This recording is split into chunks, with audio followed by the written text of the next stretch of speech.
হাজির আমি রাইমা নতুন একটা গল্প নিয়ে। তবে গল্প শুরু করার আগে আমার একটা আবদার আছে আপনার কাছে। গল্প ভালো লাগলে প্লিজ লাইক করবেন আর শেয়ার করবেন আপনার পরিচিত মানুষদের মধ্যে, যাতে আপনারই মতো আরো কিছু সংস্কৃতি মনস্ক মানুষ এই পরিবারের সাথে যুক্ত হতে পারে। অবশ্যই সাবস্ক্রাইব করবেন আর বেল আইকনে ক্লিক করবেন, যাতে নতুন গল্প আপলোড হলেই নোটিফিকেশন আপনার কাছে পৌঁছে যায়। তাহলে শুরু করি আজকের গল্প। আজ বাণী বসুর লেখা ব্রহ্মহৃদয়। অনেক আছে তবু কিছু নেই, অনেক লোক তবু যেন খাঁ খাঁ করছে সব। দিনে রাতে কত কাজ, তবু মন পাওয়া তো দূরস্থান, কাউকে যেন ছুঁতেই পারি না। বুকের মধ্যেটা কেমন হু হু করে। অথচ বিয়ের আগে সুশান্ত তো সবই বলেছিল, বলতো বেশ গর্বের সঙ্গে। একটি কথাও বেচারি মিথ্যে বলেনি, সমস্ত মিলিয়ে নিয়েছি। মফস্বল টাউনে বাড়ি হলে কি হবে, নাকি এককালে জমিদার বাড়ি, বিশাল বাড়ি, 100 বার ঠিক। দেউড়ি পেরোলে বিরাট উঠোন, চক মিলানো, গাড়ি বারান্দার কোলে কোলে উঁচু উঁচু ঘর। কিন্তু গঙ্গার ধারে বাড়ি তো, দোতলাতেও তাই নোনা লেগেছে, তারই উপর নীলচে চুনকাম। ঘরে ঢুকলে কেমন মন খারাপ হয়ে যায়। সুশান্তর বাবারা 7 ভাই, 6 জন জীবিত, তাদের 7 স্ত্রী বর্তমান। তারও আগের পুরুষের রয়েছেন এক পিসি ঠাকুমা, 7 ভাইয়ের ছেলে মেয়ে, তাদের ছেলে মেয়ে, সব মিলিয়ে সাকুল্যে কতজন আমার ঠিক জানা নেই। সবার হদিশ এখনো পাইনি, অর্থাৎ জমজমাট সংসার। অথচ সেরকম আড্ডা তো দেখি না জমিয়ে খাওয়া দাওয়া, পুজো আচ্ছা, হা হা হাসি, হাঁক ডাক। ঘরগুলোতে মানুষ যেন চাক বেঁধে বেঁধে আছে। আড্ডার বদলে জটলা, অট্টহাস্যের বদলে গলা খাঁকারি, হাঁক ডাকের বদলে ফিসির ফিসির। হতে পারে আমার এই টাউনে যাকে বলে ভাবের বিয়ে, তাই এমনি অভিজ্ঞতা। বৃহস্পতিবার সন্ধেবেলা রেজিস্ট্রি করে লোকাল ট্রেনে চেপে আমি শ্বশুর বাড়ি এলুম। সুশান্তর পরনে পায়জামা পাঞ্জাবি, কাঁধে ঝোলা, পায়ে চটি।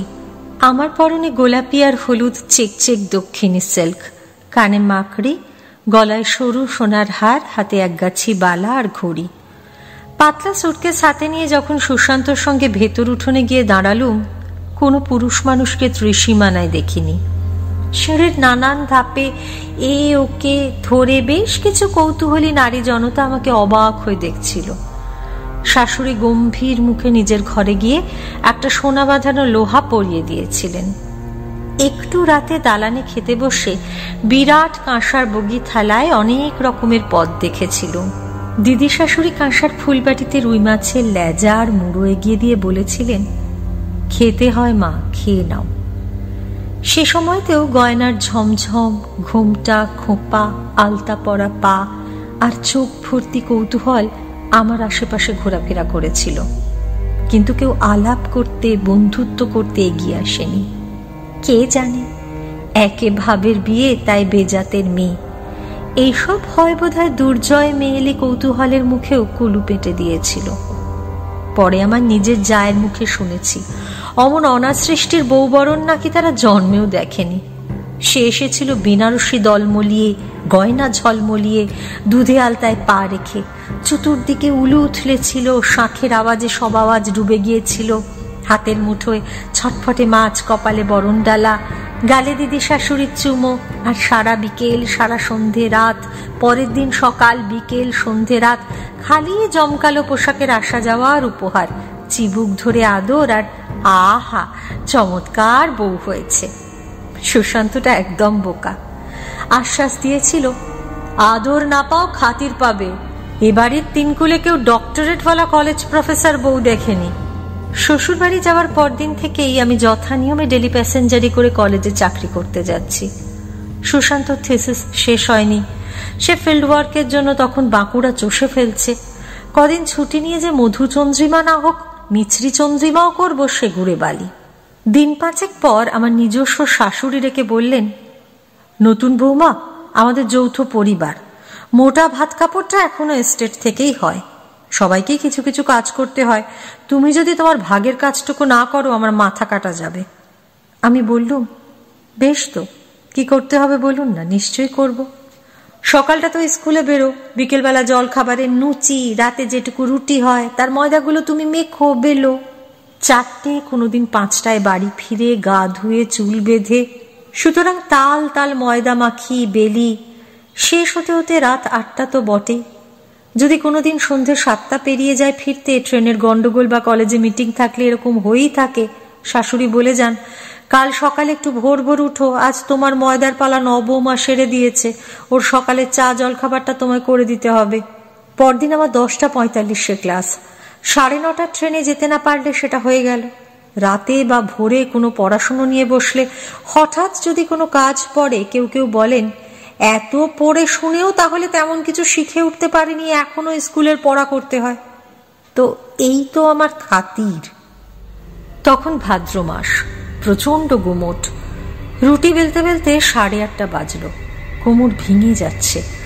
দোতলায় নিজের ঘরে গিয়ে জানলার ধারে দাঁড়ালুম, ঘামে ভিজে সপ সপ করছি। কিন্তু বিকেলে একবার গা ধুয়েছি, এখন আবার কল ঘরে চানের কল পাওয়া যাবে না। জানলা দিয়ে হু হু করে হাওয়া আসছে, দূর দিয়ে একটা নৌকা চলে যাচ্ছে, সেদিকে তাকিয়ে দাঁড়িয়ে আছি। রাতের গঙ্গা যেন হালকা কালি মেরে দিয়েছে একে নদী আর আকাশের গায়ে। একটা বাঁকা ডালে দেখলাম 3-4টে শকুন বসে আছে, অন্ধকারে তাদের সাদা গলা ফুটে আছে। কেমন যেন মন খারাপ হয়ে গেল। তাড়াতাড়ি জানলার ধার থেকে চলে এসে বিছানার একপাশে বসে পড়লুম। সুশান্ত টেবিলে কাগজপত্র মেলে লিখছিল। বলল, কি হলো? কি হবে? কিছু না। একটু পরে হাতের কলম নামিয়ে রেখে বলল, তোমার এখানে ভালো লাগছে না না? আমি কিছু বললুম না, কি হবে বলে। ও বলল, কতকগুলো অসুবিধে আছে ঠিকই, কিন্তু ভেবে দেখো সুবিধের পরিমাণ কিন্তু তুলনায় অনেক বেশি। কিছু কিছু কাজ করে দিতে হয়, কিন্তু দায়িত্ব নেই। অসুখ বিসুখ করলে আপনা থেকে ডাক্তার আসবে, ওষুধ আসবে, মুখের গোড়ায় ভাত, যত দেরিতে আসো ঠিক পাবে। বেড়াতে যেতে চাও, ঘর ফেলে চলে যাও, সেফ। যদি নিজেদের এত সব করতে হতো, ভাবতে হতো, তবে কি আর এত নিশ্চিন্তে থিসিসটা শেষ করতে পারতুম, না নাটকগুলোই লিখতে পারতুম। তারপর আমাকে সান্ত্বনা দিয়ে বলল, একবার থিসিসটা জমা দিতে দাও না, দেখবে যাযাবরের মতো বেরিয়ে পড়বো দুজনে। মাঝে মাঝে যাযাবরের মতো বেরিয়ে পড়লেই যে আমার সমস্যার কোনো সমাধান হবে না, এ কথা ওকে বুঝিয়ে লাভ নেই। মানুষ এক চক্ষু, যেদিকটা দেখতে ভাবতে অভ্যস্ত সেদিকটাই দেখে ভাবে, অন্যদিকে চোখ ঘোরাতে পারে না। আমারে তো অভিমানী বা কিসের? বাপে তাড়ানো মায় খেদানো বই তো নই। বাবা অবশ্য অনেক আগে গত হয়েছেন, কিন্তু মা দাদারা কেউ বিয়ে মেনে নিলেন না বলেই তো এত অসম্মানের মধ্যে দিয়ে আমার শ্বশুর বাড়ি আসতে হলো। সুশান্ত ভেবেছিল পিএইচডি ডিগ্রি আছে বলে, কলেজে পড়াই বলে আমার খাতির হবে। ও জানে না মেয়েদের সম্মান তাদের চাকরি, শিক্ষা, ডিগ্রি এসব দিয়ে হয় না। সমাজের এমন স্তর এখনো অনেক আছে যেখানে এগুলো বরং মেয়েদের অসম্মান বাড়ায়। চাকরি করে এ মা, কলেজ ওই হলো মাস্টারনি, পিএইচডি, এর পরে আরো পড়েছে, এই বয়সে গাছ পাতর নেই কি গা? হ্যাঁ, মেয়েদের সম্মান হয় তাদের রূপে, তাদের বাবা স্বামী এদের পদমর্যাদায় আর যৌতুকে। আমার রূপ নেই, বাবা চলে গেছেন, স্বামীর পদমর্যাদা এখনো তৈরি হয়নি, আর যৌতুক ভাঁড়ে মা ভবানী। তাই এদের বাড়ির সব বউয়ের গুণ আছে, খালি নতুন বৌমার কোনো গুণ নেই। বড় বউয়ের চোখ ঝলসানো রূপ, সেজ বউটি কেমন সুন্দর, পরিষ্কার পরিচ্ছন্ন, টিপটপ, দেখলে চোখ জুড়িয়ে যায়। মেজ বৌমা সূচের কাজে এক্সপার্ট, বড় বড় শাড়ি, বেড কভার ফুলে লতা পাতায় ভরিয়ে ফেলেছে, অবাক মানতে হয়। নবমা তো সাক্ষাৎ ষষ্ঠী দেবী, মমতাময়ী জননী, কোলে কাঁখে দেব শিশুর দল। কোনে বৌমা হিসেব জ্ঞান টনটনে, কোথাও এতটুকু অপচয় করো তো। কোনে বৌমার চোখে না পড়ে পারে না, নতুন বৌমা সব চুপ। শাশুড়ি একদিন একগোছা সোনার চুড়ি আর একটা মটর দানা দিয়ে বললেন, এগুলো পরো বৌমা, ন্যাড়া গায়ে ঘোরো ফেরো, আমার বড় লজ্জা করে। আমি বললুম, ট্রেনে বাসে যাতায়াত করি, এসব তো ডাকাতি হয়ে যাবে মা, তো বাড়ি ফিরে এসে পড়ো। এইভাবে আমার কিছু গয়না বা সম্মান লাভ হলো। আদর করে উপহার দেওয়া নয়, দায় পড়ে নিতান্ত বেজার হয়ে হাত উপর। তাই সই, সঙ্গগুণে আমারও কেমন একটা হীনমন্যতা জন্মে গেছে। গয়নাগুলো পরে মনে হলো যাতে উঠলুম। জগদ্ধাত্রী পুজোর দিন দুপুরবেলা দিদি শাশুড়ি বললেন, বৌমা, ভাত পাতে আগে ঠাকুরের প্রসাদটুকু খেয়ে তারপর অন্য সব খেও। খিচুড়ি আর পায়েস এক মুঠো খেয়ে চমৎকৃত হয়ে জিজ্ঞেস করলুম, এ প্রসাদ কোথাকার দিদি? ও মা, জানো না? বামুন বাড়ির। বামুন কর্তা 12 মাস সমস্ত শক্তির পুজো নিজের হাতে করেন, যে বামুন মা নিজের হাতে ভোগ রাধেন। বড়জাকে জিজ্ঞেস করে জানলুম বামুন বাড়ি আমাদের পেছনেই। নাম তারানাথ ভট্টাচার্য। পেশায় পুরোহিত বা পণ্ডিত কিছু নন, কোনো মার্চেন্ট অফিসে কাজ করেন, কিন্তু অত্যন্ত নিষ্ঠাবান ব্রাহ্মণ, ভক্তিমান, স্বামী স্ত্রী উভয়ই। তাই আজ সারাদিন ধরে খুব কাঁসর ঘণ্টা ইত্যাদির আওয়াজ পাচ্ছি। এ বাড়ি থেকেও ঠাকুরের পুজো বাবদ শাড়ি, মিষ্টি ইত্যাদি কি সব গেল।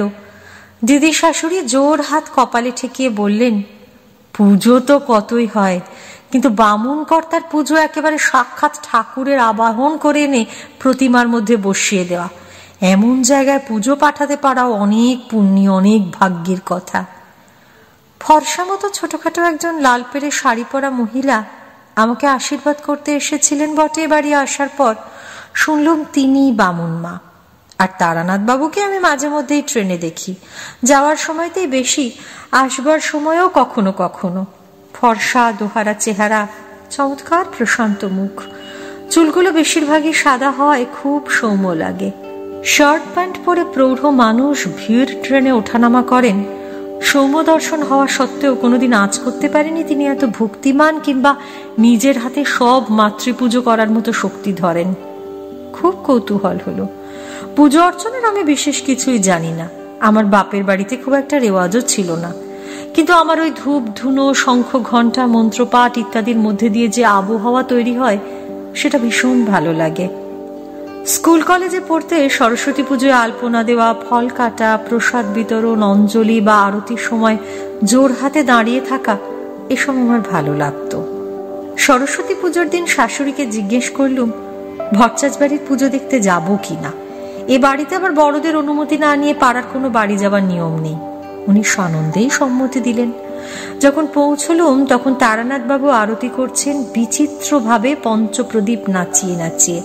বামুন মা শাঁখে ফু পাড়ছেন, কাঁসর বাজাচ্ছে ওদের নাতি, বড় মেয়ের ছেলে, আরো 2-4 জন নাতি নাতনি দাঁড়িয়ে আছে, বড় মেয়েও রয়েছেন। কিন্তু পরিবেশ সত্যিই অপূর্ব। শুধু ধূপধুনোর পবিত্র ভাবত্ব গন্ধই নয়, মঙ্গল বাদ্যই নয়, গাঁদা ফুলের মালায় সজ্জিত ছোট্ট সরস্বতী বিগ্রহের দেবী ভাব, উপস্থিত সকলের মগ্নতা, তারানাথ ভট্টাচার্য মশাইয়ের বাহ্য জ্ঞান শূন্য তদ্গত তন্ময় পুজোর ভঙ্গি, সব মিলিয়ে আমাকে মুগ্ধ করে দিল। উপুর হয়ে প্রণামের মন্ত্র উচ্চারণ করে পুজো শেষ করে এদিকে ফিরলেন ভট্টাচার্য মশাই। আমাকে দেখা মাত্র ওর মুখে আনন্দের আভা ছড়িয়ে গেল। কেমন একটা উল্লাসের সঙ্গে বললেন, আমি জানতুম মা আমার ডাক শুনেছেন, সশরীরে এসে নিজেই নিজের পুজো নিচ্ছেন সন্তানের হাত থেকে। আমাকে জোর হাতে নমস্কার করলেন উনি। এগুলো বয়স্ক মানুষের অভ্যস্ত কথার কথা বলেও ধরে নেওয়া যেতে পারত, যদি না তার মুখের সেই দ্বিধাহীন প্রত্যয়ের ভঙ্গিটা থাকতো। বামুন মা বলে উঠলেন, উনি ঠিকই বলছেন মা, তুমি যে একাধারে লক্ষ্মী, সরস্বতী, তোমার সব কথা শুনেছি মা, আমরা ঠিক চিনেছি তোমাকে। আমার চোখ ভর্তি করে জল এসেছিল।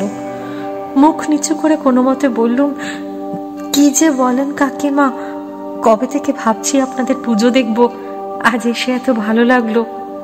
ওরা 3 জনে, স্বামী স্ত্রী আর কন্যা, আমাকে যত্ন করে বসিয়ে প্রসাদ না খাইয়ে ছাড়লেন না। খিচুড়ি, বাঁধাকপির ডালনা, বেগুনি, কুলের অম্বল, পায়েস, কি অসাধারণ যে সেই প্রসাদের স্বাদ। আমি বললুম, এমন রান্না আমায় শিখিয়ে দিতে হবে। কাকিমা বললেন, নিশ্চয়ই দেব মা, তুমি আবার এসো, তুমি এলে আমরা ভাগ্যি মানব। বাড়ি ফিরে এসে ঘরের দরজা বন্ধ করে আমি কেঁদে ফেললুম। জীবনে অনেক দিন পর, কিংবা বোধহয় এই প্রথম কেউ আমায় বড় সমাদর করলো, বড় সম্মান। আমার সব কথা শুনেছেন ওরা। কোন কথা? অশ্ববর্ণ বিবাহ, পিতৃকুল শ্বশুরকুল উভয়েরই অসম্মতি, তা সত্ত্বেও জোর করে কাগজের বিয়ে করে শ্বশুর বাড়িতে ঢুকে পড়া, সব চিনেছেন আমাকে? কি চিনেছেন? কি দেখলেন যে অত আদর? আমার এতদিনের মুখের মলিনতা, চোখের জল, অন্তরের গ্লানি সব যে একেবারে ধুয়ে গেল। কোন কালে বাবাকে হারিয়েছি, মায়ের মুখখানা দেখিনি কতদিন হয়ে গেল। বাপের বাড়ির কারোর সঙ্গে রাস্তাঘাটে দেখা হলে চোখ ফিরিয়ে নেয়। এখানে আমি আছি যেন অনাহূত অতিথির মতো। আর এই রক্ষণশীল ভক্তিমান দম্পতি কিনা অনায়াসে বলে দিলেন, তোমাকে ঠিক চিনেছি, তুমি একাধারে লক্ষ্মী, সরস্বতী, অন্য কিছু না। কত বড় মন, কত স্নেহ গড়া অন্তর হলে তবে কেউ এ কথা বলতে পারে। এতদিন পর আমার বোধহয় একটা জুড়োবার জায়গা হলো। মাঝে মাঝেই যাই, ভট্টাচ দম্পতিকে কাকা বাবু কাকিমা ডাকি, গল্প করি। আমি আর কি গল্প করব, আমার জগতের লোকই নন ওরা, আমি শুধু শুনি। কাকিমার বাপের বাড়ির গল্প, শ্বশুর বাড়ির দেশের গল্প, কোনো একটা সূত্র পেলেই হলো, সেটাকে উপলক্ষ করে উনি অনর্গল কথা বলে যেতে পারেন। সব কথা বুঝতে পারি না, তাড়াতাড়ি বলেন, তার উপর ঢাকাই টান, কিন্তু স্নেহ আর আন্তরিকতা বুঝতে কোনো অসুবিধে হয় না। একদিন কাকাবাবু এসে বসেন, হেসে বলেন, কাকিমা তোমার কানের পোকা বার করে দিচ্ছেন না? কাকিমা তখন বলেন, সত্যি তুমি কত বিদুষী, তোমার কাছে আমি মূর্খ বক বক করে মরি, কিছু মনে করে না তো মা? আমি বলি, বিদুষী টুদুষী বলে আমায় লজ্জা দেবেন না কাকিমা। আন্তরিকভাবেই বলি, বিদ্যার মূল্য কতটুকু তা যদি ভাব দিতে না পারে। কাকিমা একদিন বললেন, তোমায় প্রথম দিন দেখেই লক্ষ্মী ঠাকুরন বলে বুঝতে পেরেছিলাম মা। উঠোনে এসে দাঁড়ালে মুখ নিচু করে, কিন্তু কেমন সোজা, কোথাও কোনো মিথ্যে সংকোচ নেই। লক্ষ্মী যে, নিজের সংসারে দাঁড়াতে কি মায়ের মনে সংকোচ আসে? আমি আর থাকতে পারলুম না, আস্তে আস্তে বললুম, কিন্তু কাকিমা, আমাকে তো কেউ লক্ষ্মী ভাবে না, আমি তো উড়ে এসে জুড়ে বসা একটা আপদ। লক্ষ্মী যখন কাউকে দয়া করেন তখন সব সময় তাকে চিনতে পারবে এত সৌভাগ্য মানুষের হয় না মা। দেখি কাকাবাবু এসে দাঁড়িয়েছেন, বললেন, লক্ষ্মী কে, লক্ষণ কি? শ্রী সম্পদ যখন কল্যাণের সঙ্গে সংযমের সঙ্গে যুক্ত হয় তখনই লক্ষ্মীর আবির্ভাব হয় মা। তোমার শ্বশুর গৃহে সম্পদ ছিল মা, শ্রী ছিল না, কল্যাণ ছিল না, সংযমও ছিল না। এবার হলো। আমি মায়ের পুজো করি, টের পাই কখন তার অকারণ কৃপা প্রকাশিত হয়। তোমার মধ্যে দিয়ে সে কৃপা প্রকাশ পেয়েছে, বিদ্যার সঙ্গে সংযম, বিনয়, সম্পদের সঙ্গে মঙ্গল। তাই বলেছিলাম তোমাকে চিনেছি। তুমি নিজেকে চেনো না মা? মেয়েদের মধ্যে যখন শক্তির প্রকাশ হয় তারা কি নিজেদের চিনে কাজ করেন? কাকিমা আসবার সময় বললেন, তোমার কাকাবাবু যে তোমাকে কি চোখে দেখেছেন মা, আমাকে সব সময় বলেন তোমাকে যেন বিশেষ যত্ন করি। আমি হেসে বলি, আপনাকে কি যত্ন করা শেখাতে হয় কাকিমা? তা নয়, কিছুই তো পারি না। উনি বললেন, কিন্তু তোমাকে বড় ভালো লাগে। ধীরে ধীরে ভট্টাচ বাড়ির বিশেষ আদরের হাওয়া আমার শ্বশুর ঘরেও লাগলো। প্রথম দিককার সেই বিরূপতা, উদাসীনতা, অশ্রদ্ধা এখন যেন আর নেই।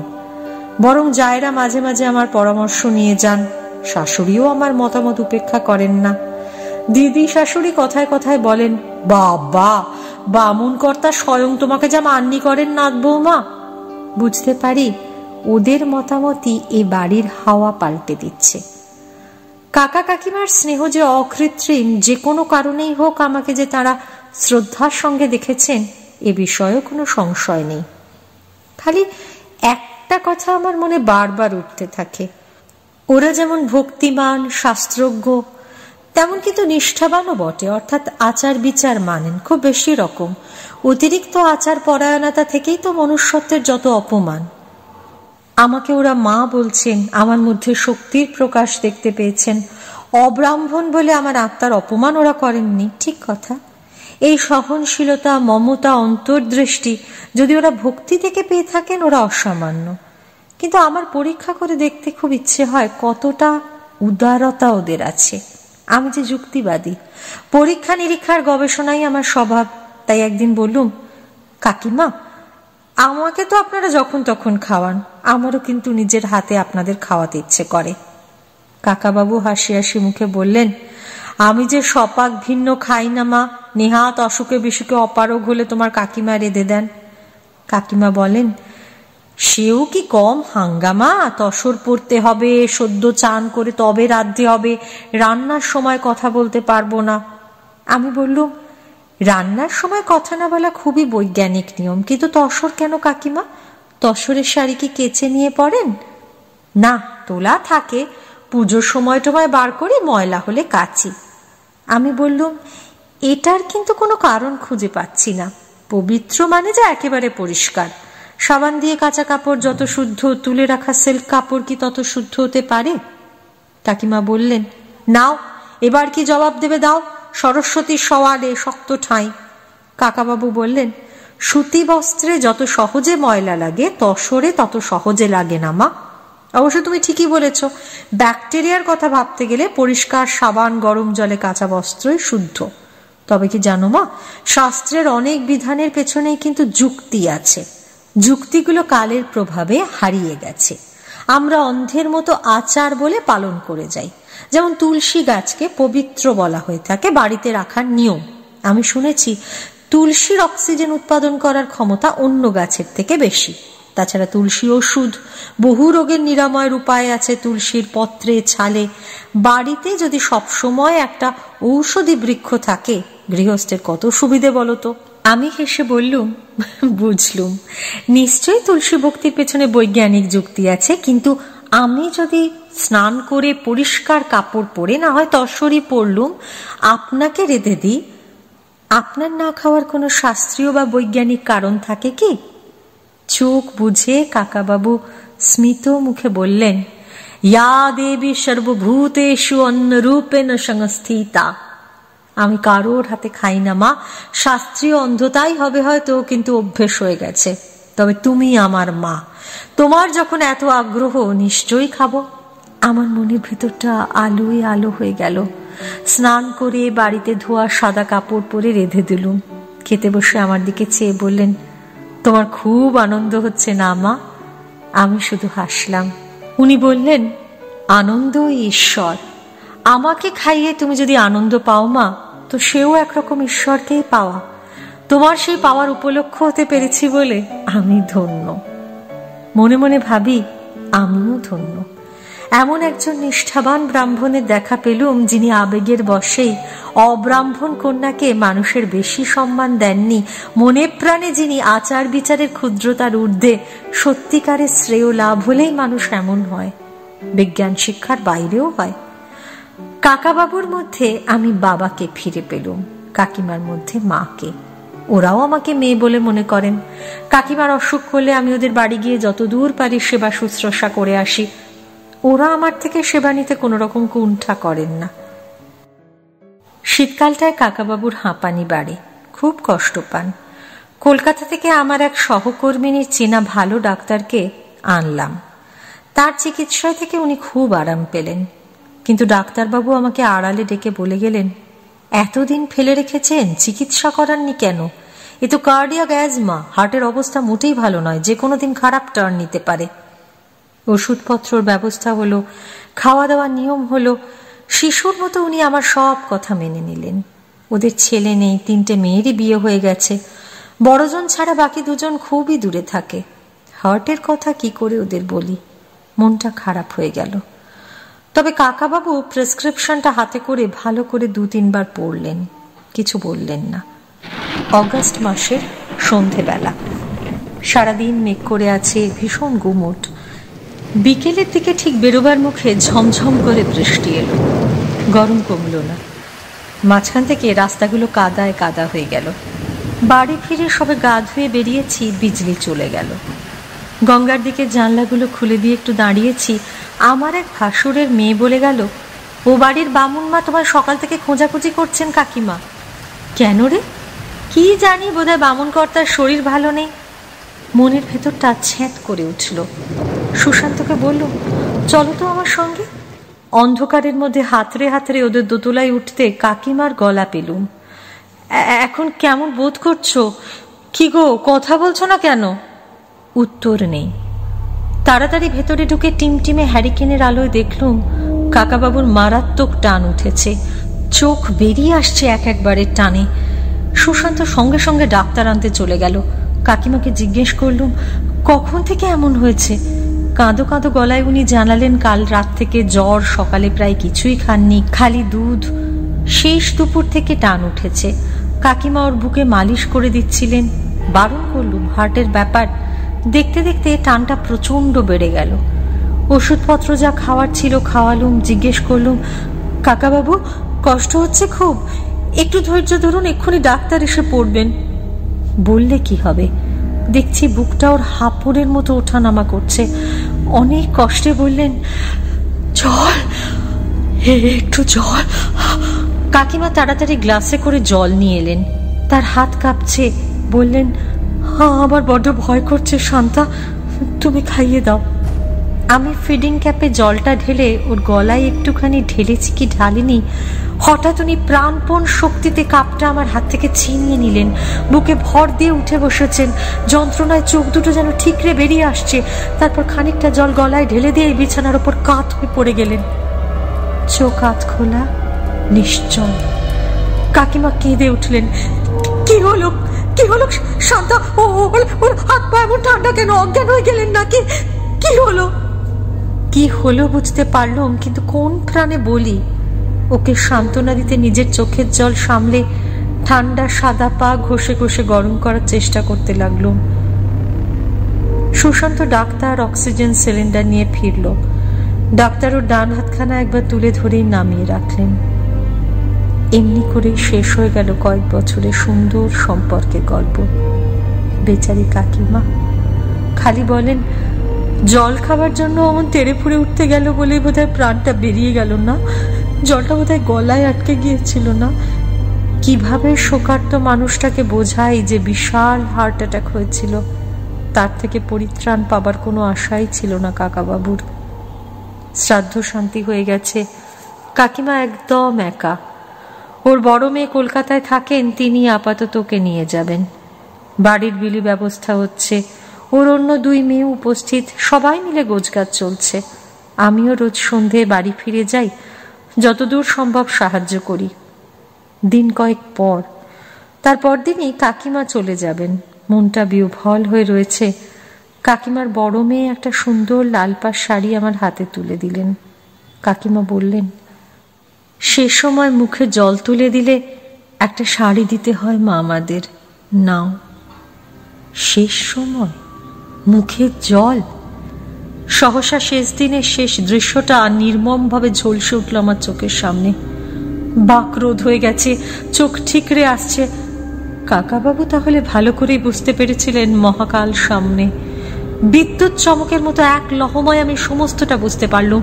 গলা বুঝে আসছে। শাড়িটা ফেরত দিয়ে বললুম আপনি ভুল দেখেছেন কাকিমা, শেষ জল দেবার সৌভাগ্য আমার হয়নি। জলটা উনি নিজে নিজেই খেয়েছিলেন। পরলোকের আধখোলা দরজার সামনে দাঁড়িয়ে নিজের গতি সম্পর্কে আতঙ্কগ্রস্ত হয়ে পড়েছিলেন আজীবন শক্তির পূজারী। শূদ্রাণীর হাতে জলপান করার ঝুঁকিটা কিছুতেই নিতে পারেননি তিনি।